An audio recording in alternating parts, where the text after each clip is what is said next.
الحمد لله رب العالمين والصلاة والسلام على رسوله الكريم أما بعد فأعوذ بالله من الشيطان الرجيم بسم الله الرحمن الرحيم وَلْتَكُنْ مِنْكُمْ أُمَّةٌ يَدْعُونَ إِلَى الْخَيْرِ وَيَأْمُرُونَ بِالْمَعْرُوفِ وَيَدْعُونَ إِلَى الْخَيْرِ وَيَنْهَوْنَ عَنِ الْمُنكَرِ وأيضا قال الله تعالى في موضع آخر كنتم خير أمة أخرجت للناس تأمرون بالمعروف وتنهون عن المنكر وتؤمنون بالله.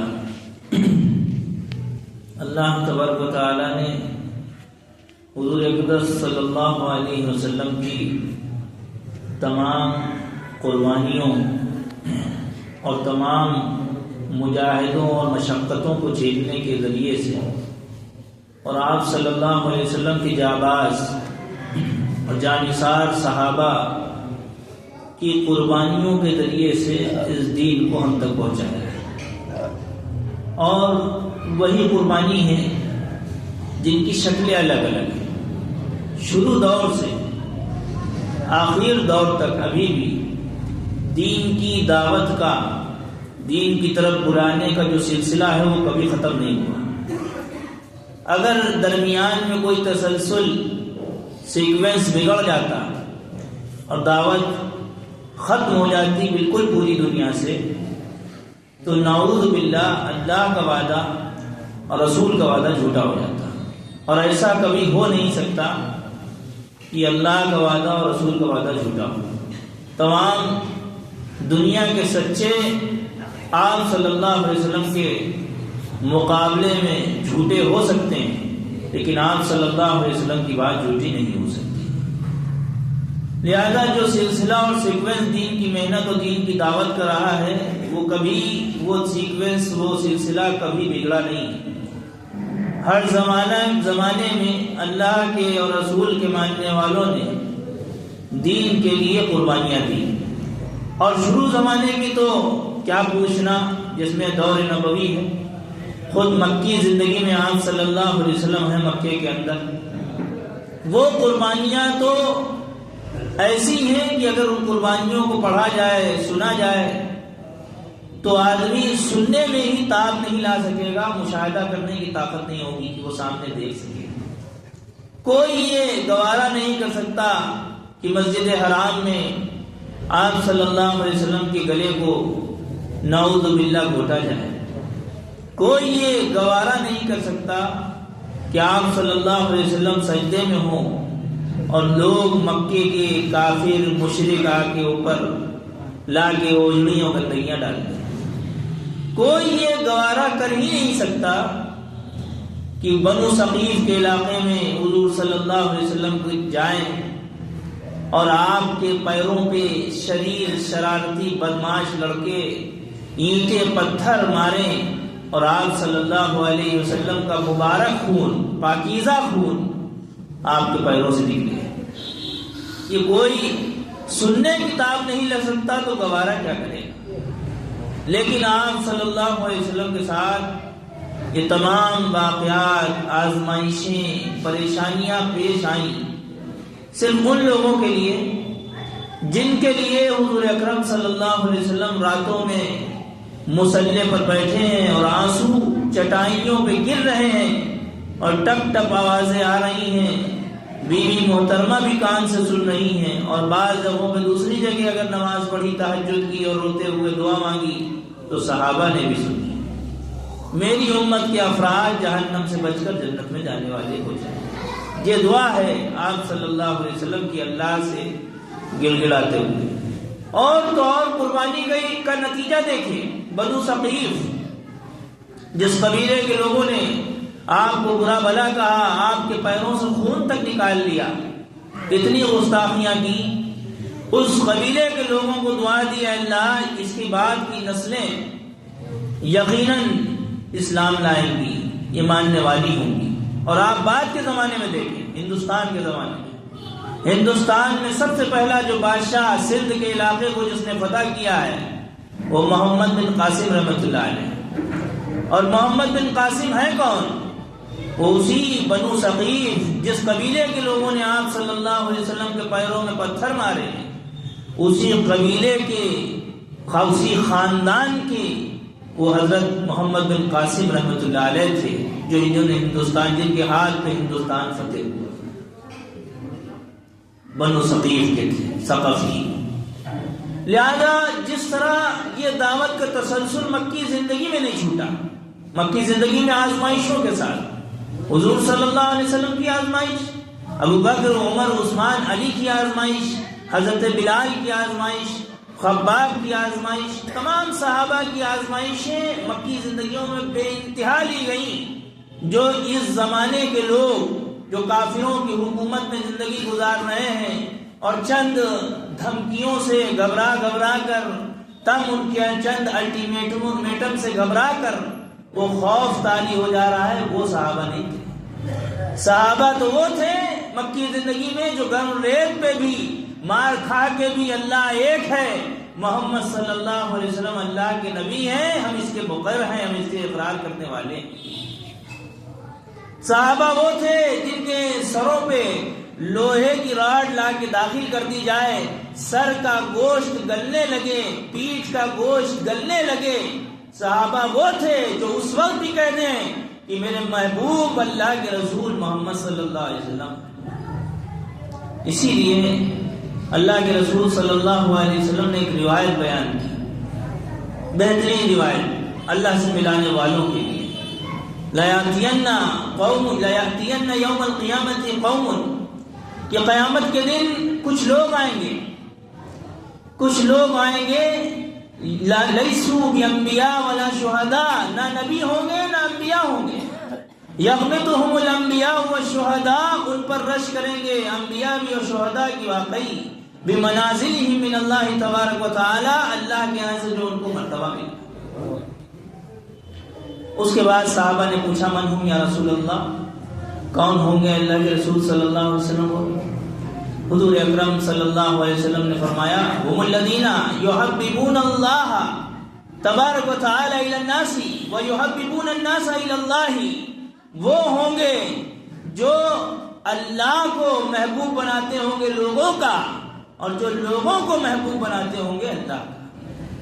اور اسی میں ایک لفظ استعمال فرمایا وَيَمْشُونَ لِلَّهِ عَلَى الْأَرْضِ نُصْحًا، زمین میں لوگوں کے خیر خواہ، یعنی لوگوں کی رہنمائی، ہدایت اور دین کی دعوت اور پیغام کے لیے جو رہنمائی، گائیڈنس ہونا چاہیے، اس کے ساتھ چلیں گے وہ اللہ کے لیے۔ صحابہ نے پوچھا کون ہوں گے؟ کہا اللہ کے رسول صلی اللہ علیہ وسلم سے صحابہ نے پوچھا یحببون اللہ الی الناس، ٹھیک ہے کہ اللہ کو محبوب بناتے ہیں لوگوں کا، فَكَيْفَ يُحَبِّبُونَ النَّاسَ إِلَى اللَّهِ، لوگوں کو اللہ کا محبوب کیسے بنائیں گے یہ لوگ؟ کہا يَأْمُرُونَهُمْ بِالْمَعْرُوفِ، ان کو اچھے کاموں کا حکم، دین کی محنت کا، دین کی دعوت کا حکم کریں گے، وَيَنْهَوْنَ عَنِ الْمُنْكَرِ، بری باتوں سے، بیہودہ حرکتوں سے، گناہوں سے، اور تمام قسم کے سوشل میڈیا کے گناہ ہوں، لیٹسٹ ڈیجیٹلائز گناہ ہوں، ایڈوانس گناہ ہوں، اور تمام جو بھی فیلڈز، جس گناہ کی لحاظ سے جو فیلڈ ہو سکتی ہے وہ گناہ ہو، ان سب سے وہ ان کو روکیں گے۔ اللہ کے رسول صلی اللہ علیہ وسلم نے فرمایا فَإِذَا أَطَاعُوهُمْ، جب ان کی بات وہ مان لیں گے تو فَأَحَبَّهُمُ اللَّهُ، اللہ ان سے محبت کر دیں گے، اللہ کے محبوب ہو جائیں گے۔ لہذا دور نبوی نے اللہ کے رسول صلی اللہ علیہ وسلم کے زمانے سے لے کر دور جدید تک، ابھی تک کبھی بھی دین کی دعوت کا سلسلہ ٹوٹا نہیں ہے۔ دین کی دعوت کا سلسلہ، طریقے الگ الگ ہوئے ہیں۔ آپ صلی اللہ علیہ وسلم کے صحابہ میں بھی تمام طرح کے صحابہ کی محنتیں اور جو بھی طریقہ کار تھا دین کی دعوت کا وہ الگ الگ تھا۔ کوئی یہ کہے کہ حسان بن ثابت کبھی جہاد میں شریک نہیں ہوئے، وہ دین کی دعوت دینے والے نہیں ہیں، بیکار بات۔ چاہے وہ عمر سنی کی وجہ سے، بڑی عمر ہونے کی وجہ سے، کمزور لاغر ہونے کی وجہ سے جنگ میں نہ شریک ہوتے پاتے ہوں، لیکن اپنے اشعار سے انہوں نے جنگ، اللہ کے رسول کے لیے، جنگ لڑنے والوں کے لیے ایسے اشعار کہے ہیں جن کے اندر ہاری ہوئی قوم میں، جو صحابہ کی جو قوم تھی، تعداد جب حوصلے پست ہونے لگتے تھے، تب حسان بن ثابت ان کے سامنے اشعار پڑھ کر ان کے جوش کو برملا کرتے تھے اور جوش بڑھاتے تھے کہ نہیں، تم محمد صلی اللہ علیہ وسلم کے ساتھی ہو، تم ہار نہیں سکتے، تم وہ قوم ہو جس کو اللہ نے بھیجا ہے، دنیا کی قوم تمہیں ہرا نہیں سکتی، ایسے اشعار کہتے تھے۔ یہ طریقہ کار تھا اشعار کی لائن سے، یہ دعوت کی دین کی محنت تھی۔ دوسرے دین کی محنت، کبھی اللہ کے رسول صلی اللہ علیہ وسلم نے دہیہ قلبی کے ذریعے سے رومن امپائر کے بادشاہ قیصر روم کو خط بھیجا دین کی محنت کا، کبھی ایران کے بادشاہ کسرا کو خط بھیجا دین کی دعوت کا، تو خط بھیجنے کے ذریعے سے بھی دین کی دعوت دی گئی۔ کبھی لینگویج سیکھنا کہ لیٹسٹ زمانہ ہے، اس لیے دین کی دعوت کو کسی تک پہنچانا ہے اس کی زبان میں، اس زبان کو آپ اس لیے سیکھ رہے ہیں کہ دین کا پیغام سکھایا جائے، یہ بھی ایک دین کی محنت اور دین کی دعوت کا ایک حصہ ہے۔ اسی طرح کبھی جنگ و جہاد کرنا اور کبھی ظالم بادشاہ کے سامنے، ظالم شخص کے سامنے حق بات کو بولنا، یہ بھی دین کا ایک حصہ ہے، دین کی ایک دعوت ہے۔ اور دین کی دعوت کا سلسلہ کبھی ختم نہیں ہوا۔ جس کی جو صلاحیت تھی اللہ کے رسول صلی اللہ علیہ وسلم نے اس سے اسی قابلیت کے لحاظ سے کام لیا۔ جس کی لکھنے کی صلاحیت تھی لکھنے کے ذریعے کام لیا، جس کی تلوار بازی کی صلاحیت تھی وہ خالد بن ولید بن گئے، جس کی سیاست اور سوجھ بوجھ کی صلاحیت تھی سلمان فارسی بن گئے، جس کی آواز کی صلاحیت تھی، جس کی آواز بہترین آواز کی صلاحیت، مزاج نبوی سمجھنے کی صلاحیت تھی وہ ابو بکر بن گئے، جس کی پیغام کو تیز آواز میں بلانے کی صلاحیت تھی وہ بلال بن گئے، جس کی نبی صلی اللہ علیہ وسلم کے مزاج کو سمجھ کر فتوحات کو انجام دینے کی صلاحیت تھی وہ عمر بن گئے، اور جس کے اندر صلح کی صلاحیت تھی کہ قوم میں بگاڑ نہ پیدا ہو جائے، قوم ایک بنی رہے، وہ عثمان بن عفان بن گئے، اور جس کے اندر بہادری اور دلیری کی صلاحیت زیادہ تھی وہ علی مرتضی بن گئے۔ لہذا جس کی جو صلاحیت تھی اللہ کے رسول صلی اللہ علیہ وسلم نے اس سے وہ کام لیا ہے۔ اسی لیے حدیث میں فرمایا اللہ کے رسول صلی اللہ علیہ وسلم نے الناس معادن کمعادن الذهب والفضة، کہ لوگ جیسے سونے اور چاند کی کان ہوتی ہے، جو کھانے ہوتی ہیں جہاں سونا چاندی نکالا جاتا ہے، لوگ اسی کی طرح ہیں۔ کیوں کہا؟ کیونکہ اگر کسی سے سونا نکالا جا رہا ہے تو اس کا یہ مطلب نہیں جس پہاڑ سے لوہا نکالا جا رہا ہے وہ کام کا نہیں، جس پہاڑ سے دوسرے میٹلز نکالے جا رہے ہیں، دھاتو نکالی جا رہی ہیں، وہ کام کے نہیں ہیں۔ تمام میٹل، تمام دھاتوؤں کا اپنی اپنی جگہ ضرورت ہے۔ سونا ہتھیاروں میں کام نہیں آ سکتا، اور زیبائش اور آرائش کی جگہ پہ اکنامک سسٹم میں لوہا کام نہیں آ سکتا۔ لہذا ہر ایک کی اپنی اپنی جگہ ہے۔ خیارہم فی الجاہلیہ خیارہم فی الاسلام، زمانے جاہلیت میں اگر کوئی بہادر تھا، اسلام لانے کے زمانے میں بھی وہ بہادر سمجھا جائے گا۔ زمانے جاہلیت کے زمانے میں جو مائنڈڈ تھا، جس کا دماغ تیز چلتا تھا اسلام کے خلاف، اسلام لانے کے بعد وہ اسلام کے لیے بھی مائنڈڈ مانا جائے گا، بہترین میموری والا مانا جائے گا۔ اس لیے آپ پیچھے سے تسلسل دیکھیں، کوئی یہ نہیں کہہ سکتا کہ بیچ میں سیکوینس بگڑ گیا ہو دین کی دعوت کا، چاہے وہ عمر بن عبدالعزیز رحمۃ اللہ علیہ ہوں، اس کے بعد حسن بصری ہوں، اس کے بعد آپ شیخ عبد القادر جیلانی ہوں، شیخ علامہ عبد الرحمن جوزی ہوں، امام غزالی ہوں، اس کے علاوہ اورنگزیب عالمگیر وغیرہ بیچ میں، اس کے علاوہ حضرت نظام الدین اولیاء ہوں، حضرت شیخ معین الدین چشتی اجمیری ہوں، اس کے علاوہ مجدد الفسانی ہوں، بختیار کاکی ہوں، شاہ ولی اللہ ہوں، شاہ عبد العزیز ہوں، اور پیچھے کے زمانے میں امام احمد بن حنبل ہوں، امام ابو حنیفہ ہوں، امام مالک ہوں، امام شافعی ہوں، امام بخاری ہوں، امام مسلم ہوں، ترمذی ہوں، نسائی ہوں، ابن ماجہ ہوں، ان سب کے ذریعے سے کبھی دین کی دعوت کا تسلسل ٹوٹا نہیں۔ ہمیشہ دین کی دعوت کو ان لوگوں نے اپنے اپنے دور میں انجام دیا ہے، اپنے اپنے اعتبار سے۔ چاہے آپ دیکھیں حضرت شیخ عبد القادر جیلانی رحمۃ اللہ علیہ نے بغداد کو روشن کیا ہے دین کی دعوت سے، چاہے آپ دیکھیں شیخ امام غزالی کو 450 ہجری 20 سال چھوٹے تھے شیخ عبد القادر جیلانی رحمۃ اللہ علیہ سے، اور انتقال ان سے پہلے ہوا 55 سال کی عمر میں۔ شیخ امام غزالی رحمۃ اللہ علیہ کو دیکھیں، چاہے ان کو امام غزالی جنہوں نے احیاء العلوم نام کی کتاب لکھی، سینکڑوں لوگوں کو دین کی دعوت سے فیض پہنچا گئے۔ چاہے شیخ علامہ عبد الرحمن جوزی کو دیکھیں، سینکڑوں لوگوں کو دین کی دعوت سے فیض پہنچا گئے۔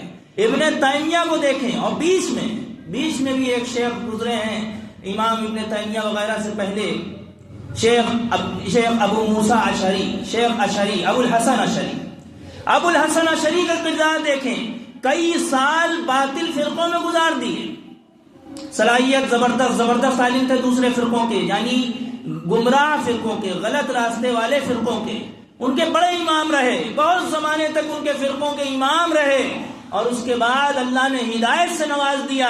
اس کے بعد شیخ ابو الحسن اشعری جو حضرت ابو موسیٰ اشعری رضی اللہ عنہ کے خاندان کے ہیں، صحابی رسول کے خاندان کے ہیں، انہوں نے معتزلہ فرقے کے خلاف فی العلم بلند کر دیا اور زبردست دین کی دعوت کی خدمت کو انجام دیا۔ لہذا دین کی دعوت صرف ایک پہلو میں نہیں ہوا کرتی کہ وہ بس ایک ہی پہلو ہے دین کا۔ دین کی دعوت کے کئی پہلو ہیں؟ دو سوالات ہیں۔ ایک سوال ہے کہ دعوت دین کی کتنی طرح کی ہوتی ہے؟ کیا دین کی دعوت صرف یہی ہے کیا بھائی مدرسے میں پڑھ لینا؟ کیا دین کی دعوت یہ ہے کہ بھائی لوگوں کو دین کی دعوت کے لیے، اللہ کے راستے میں دین کی دعوت کے لیے بلا لینا؟ اللہ کا راستہ مدرسے کا راستہ بھی ہے۔ اللہ کا راستہ دین کے پیغام کو دوسرے تک پہنچانے کا راستہ بھی اللہ کا راستہ ہے۔ اللہ کا راستہ ان خانقاہی لوگوں کے اعتبار سے لوگوں کو بلا کے ان کی اصلاح کرنا، یہ بھی اللہ کا راستہ اور دین کی دعوت ہے۔ جلسے کے اندر جو دین کا پیغام دیا جا رہا ہے، بعثت نبوی کا پیغام دیا جا رہا ہے، صحابہ کی عظمت کا پیغام دیا جا رہا ہے، یہ بھی دین کی ایک دعوت کا ایک حصہ ہے۔ لہذا یہ سب پلیٹ فارمز ہیں، یہ تمام آرگنائزیشنز مل کر، تمام تحریکیں مل کر دین کی دعوت کی تکمیل کرتی ہیں ہر پہلو سے۔ اگر دینی دعوت سیاسی پہلو کے اعتبار سے نہ ہو تو ہماری جو سیاست کے اعتبار سے جو رہنمائی ہونی چاہیے اسلامی پہلو سے، وہ نہیں ہو سکتی۔ اگر مدارس ختم ہو جائیں تو جو مین کنواں ہے پانی نکالنے کا، وہ دین کی دعوت کا مین کنواں ہی ختم ہو جائے گا۔ اسی طرح جلسے وغیرہ بھی جو کیے گئے، یہ خاص طور سے اس لیے انجام دیے گئے تمام تحریکوں میں تاکہ دین کا پیغام عوام الناس تک پہنچ سکے اور وہ اللہ کے نبی صلی اللہ علیہ وسلم کی شریعت تک آ سکے۔ اسی طرح جماعت وغیرہ اور دین کی دعوتیں، یہ تمام اپنی اپنی جگہ دین کی دعوت ہیں، اور کوئی طبقہ یہ نہیں کہہ سکتا کہ صرف ہم ہی دین کی دعوت ہے۔ اگر کسی طبقے کا یہ کہنا ہے کہ ہم ہی دین کی دعوت ہیں، باقی عبادت ہے، تو وہ خام خیالی، گمراہی اور غلط راستے پر ہے۔ کیونکہ اللہ کے رسول صلی اللہ علیہ وسلم کے زمانے میں بھی دین کی دعوت کے جو پہلو رہے ہیں وہ ہر اعتبار سے رہے، خط کے لحاظ سے بھی رہے ہیں، اشعار پڑھنے کے انجام اعتبار سے بھی رہے ہیں، اور دین کے لیے جنگ کرنے کے اعتبار سے بھی رہے ہیں، ظالم بادشاہ کے خلاف علم بلند کرنے کے اعتبار سے بھی رہے ہیں۔ یہ تمام دین کی دعوت کے شعبے اور حصے رہے۔ دوسرا سوال، لوگ کہتے ہیں کہ امام صاحب نے نماز پڑھا لی اور ان کو جو تنخواہ مل گئی وہ اجرت ہو گئی، کتاب لکھ دی، اس کے اوپر کسی نے تحفہ دے دیا، اجرت ہو گئی، اور مؤذن صاحب نے اذان دے دی، ان کو جو تنخواہ ملی وہ اجرت ہو گئی۔ دنیا کے تمام مال مل جائیں، قارون کا خزانہ بھی لوٹ کے آ جائے، وہ بھی امام صاحب کی نماز کا بدلہ نہیں دے سکتا۔ وہ بھی امام صاحب کی نماز پڑھانے کا بدلہ، مؤذن کی اذان کا بدلہ، اور دین کی دعوت کے لیے کتاب لکھنے کا بدلہ، مدارس میں پڑھانے والے استادوں کی اجرت کا بدلہ دنیا کی کوئی طاقت قارونی خزانہ تک نہیں دے سکتا۔ اور رہی بات اجرت کی، آپ اگر زمانے نبوی میں جائیں، خلافت راشدہ کے زمانے میں، حضرت ابوبکر رضی اللہ عنہ کا کاروبار کپڑے کا تھا، حضرت عمر رضی اللہ عنہ کے کھیتی وغیرہ کا دوسرے کام تھے، حضرت عثمان بھی تجارت کرتے تھے۔ لیکن جب خلافت کا زمانہ آیا ہے، خلافت کا زمانہ آنے کے بعد ابوبکر رضی اللہ عنہ نے تجارت چھوڑ دی۔ کیا تجارت حرام ہو گئی؟ تجارت حرام نہیں ہوئی، بلکہ امت کے مسائل، امت کی ذمہ داریاں ان سے ایسی وابستہ ہو گئی کہ یا تو وہ تجارت کر لیں یا وہ پھر خدمت انجام دے لے خلافت راشدہ کی۔ اور خلافت راشدہ یہ نبوت کے طرز میں ہے، یہ بھی ایک عبادت ہے، اور عبادت پہ کوئی انسان نہیں اٹھا سکتا۔ لیکن حضرت ابوبکر رضی اللہ عنہ کا وظیفہ بندھا، بیت المال سے طے کیا گیا کہ ان کو وظیفہ دیا جائے گا، تنخواہ نہیں، ایک وظیفہ دیا جائے گا۔ تنخواہ خلافت راشدہ کی کوئی نہیں دے سکتا۔ عمر کی تنخواہ کون دے سکتا ہے؟ خلافت راشدہ کی، عثمان بن عفان کی، حضرت علی کی، کوئی تنخواہ خلافت راشدہ کی وظیفے کی شکل میں دے ہی نہیں سکتا۔ اس لیے کوئی اماموں کی تنخواہ دے کر وہ وظیفے کی شکل میں جو دے رہا ہے وہ اس کو اجرت سمجھ لے تو وہ خام خیالی ہے۔ وہ بھی دین کا پیغام نماز پڑھا کے، خطبہ دے کے، تقریر کر کے، کتاب پڑھ کے، تعلیم کر کے وہ بھی دین کی دعوت کو انجام دے رہا ہے۔ اور وہ مؤذن آپ کو اللہ اکبر کہہ کے نماز کی طرف بلا کے وہ بھی دین کی دعوت کو انجام دے رہا ہے۔ وہ پڑھانے والا جو مدرسے میں پڑھا رہا ہے، چاہے نورانی قاعدہ ہی کیوں نہ پڑھا رہا ہو، وہ نورانی قاعدہ پڑھانے والا آپ کے بچوں کو دین کی دعوت، دین کے لیے آگے کی صحیح جنریشن اور صحیح رخ دینے کے لیے آپ کے بچوں کو جو تعلیم دے رہا ہے وہ بھی دین کی دعوت انجام دے رہا ہے۔ اس لیے کوئی بھی دین کا کام، دین کی دعوت تو چھوٹی نہیں ہوا کرتی، لیکن ہم سب کی ذمہ داری ہے کہ ہم ان میں سے کسی میں سیٹ ہو جائیں، کسی میں لگ جائیں۔ اسی لیے اللہ تبارک و تعالیٰ نے فرمایا کنتم خیر امۃ اخرجت للناس، تم میں سب سے بہترین لوگ وہ ہیں، تم بہترین امت ہو، اور تامرون بالمعروف، تم اچھے کاموں کا حکم کرتی ہو، برے کاموں سے روکتی ہو، اور تؤمنون باللہ، اللہ پر ایمان رکھتی ہو۔ اس لیے اللہ نے تعریف کی کیونکہ تم نیکی کا حکم کرتی ہو، برائی سے روکتی ہو۔